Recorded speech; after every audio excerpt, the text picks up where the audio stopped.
আজ পর্যন্ত কোনোদিন বলিনি হিন্দু ভাইদের পুজো হবে, রাস্তা অবরোধ করে কেন?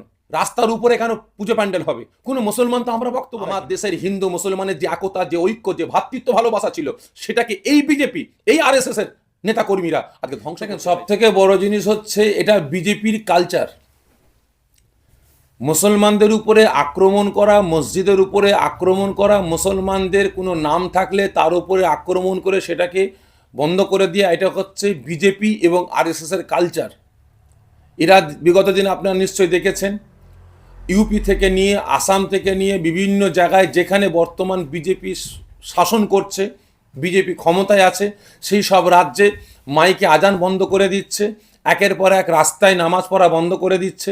কারণ মসজিদ জায়গা রয়েছে, সেই জায়গার উপরে দেখা গেল সরকারের রাস্তা বানিয়ে ফেলেছে, মসজিদ কমিটি সেই জায়গাটা দান করেছে, কিন্তু পরক্ষণে দেখা গেল মসজিদ আর জায়গা আটছে না, সেক্ষেত্রে রাস্তার উপরে এক সাইডে যখন নামাজ পড়ছে সেই জায়গাতে তারা আক্রমণ চালাচ্ছে। আমরা তো মুসলমান, আজ পর্যন্ত কোনো দিন বলিনি, সোশ্যাল মিডিয়ার মাধ্যমে কোনো বক্তব্য রেখেছি কি আমার নজরে আসেনি যে হিন্দু ভাইদের পুজো হবে, রাস্তা অবরোধ করে কেন? রাস্তার উপরে কেন পুজো প্যান্ডেল হবে? কোনো মুসলমান তো আমরা বক্তব্য রাখিনি। তাহলে আমরা সপ্তাহে একটা দিন জুম্মার নামাজ পড়ব, সেখানে যখন আমাদের ভিড়টা বেশি হয়ে গিয়ে রাস্তার উপরে আসছে, কয়েকটা মিনিটের ব্যাপার, তাহলে এখানে আপনাদের গাত্র দেওয়া হচ্ছে কারণটা কি? আপনাদের গায়ে জ্বালা হবার কারণটা কি? তাহলে নিশ্চয়ই আপনারা আমার দেশের হিন্দু মুসলমানের যে একতা, যে ঐক্য, যে ভ্রাতৃত্ব ভালোবাসা ছিল, সেটাকে এই বিজেপি, এই আরএসএস এর নেতাকর্মীরা আজকে ধ্বংস করতে চাইছে। আমি আপনাদের মাধ্যম দিয়ে আমি আমার দেশের, আমার রাজ্যের সমস্ত ধর্মের, সমস্ত বর্ণের মানুষের কাছে আমি অনুরোধ করব, এই বিজেপির চক্রান্তে আপনারা ফাঁদা পাতে আপনারা পা দেবেন না।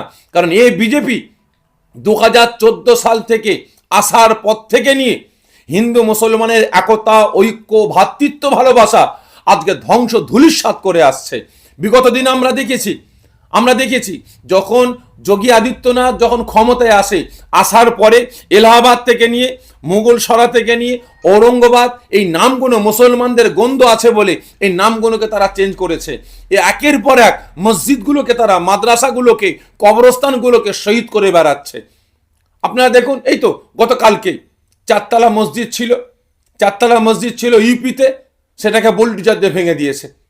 এদের কালচারই হচ্ছে এটাই যে মুসলমানদের উপর আক্রমণ চালাও, এখানে হিন্দু মুসলমান ভেদাভেদ করো। বিজেপি আসার পরে মুসলিম সম্প্রদায়কে শেষ করার জন্য নোটবন্দি করলো। কারণ ঘোষণা দিল যে মুসলমানরা সন্ত্রাস, মুসলমানরা উগ্রপন্থী, মুসলমানদের হাতে আছে কালো টাকা, ওই টাকাগুলোকে ধ্বংস করতে হবে। করার পরে যখন নোটবন্দি করলো, বকলমে ক্ষতি কাদের হলো? মুসলমানদের হয়নি, হয়েছে কাদের? টোটাল আম পাবলিকের হয়েছে। শুধু তাই নয়, যখন আবারও ঘোষণা করলো জিএসটি করবে, তাহলে জিএসটি করার পরে ক্ষতিকার হলো আম পাবলিকের হলো, মুসলমানদের ক্ষতি হয়নি। এই এসআইআর করছে, এই এসআইআর করে ক্ষতি কাদের হবে? মুসলমানদের হয়নি, টোটাল সম্প্রদায়ের হচ্ছে, ম্যাক্সিমাম হিন্দু ভাইদের ক্ষতি হচ্ছে। এই এসআইআর থেকে নিয়ে, নোটবন্দি থেকে নিয়ে, জিএসটি থেকে নিয়ে প্রত্যেকটা পদক্ষেপে যা কিছু পদক্ষেপ নিয়ে আসছে কেন্দ্র সরকার, যা কিছু বিল পাস করছে, টোটাল ধ্বংস হচ্ছে টোটাল সম্প্রদায়, ম্যাক্সিমাম হিন্দু ভাইয়েরা। আর আজ আমাদেরকে একটা গুলি খাইয়ে দিয়েছে কি? হিন্দু মুসলমান। আমরা দেশের জনগণ এই হিন্দু মুসলমানের গুলিটা খেয়ে, হিন্দু মুসলমানের এই তকমাটা নিয়ে এখন হিন্দু মুসলমান করতে ব্যস্ত আছি। আর এক সরকার আজকে একের পর এক দেশকে শোষণ করে বেড়াচ্ছে, জনগণকে শোষণ করে নিচ্ছে। আমরা জনগণ বুঝতে পারছি না। যতদিন না পর্যন্ত আমরা জনগণ এদের বিরুদ্ধে সোচ্চার হব, যতদিন না পর্যন্ত আমরা জনগণ এই দেশদ্রোহীদের বিরুদ্ধে সোচ্চার হব, যারা দেশকে বিক্রি করে দিচ্ছে, দেশের সংবিধানকে ধ্বংস করছে, এদের বিরুদ্ধে সোচ্চার না হয়, তাহলে আগামী দিন আমার দেশকে আমরা কোনোদিন আর আগিয়ে নিয়ে যেতে পারবো না। আমার দেশ আরো ধ্বংসের দিকে যাচ্ছে, আরো ধ্বংস হয়ে যাবে।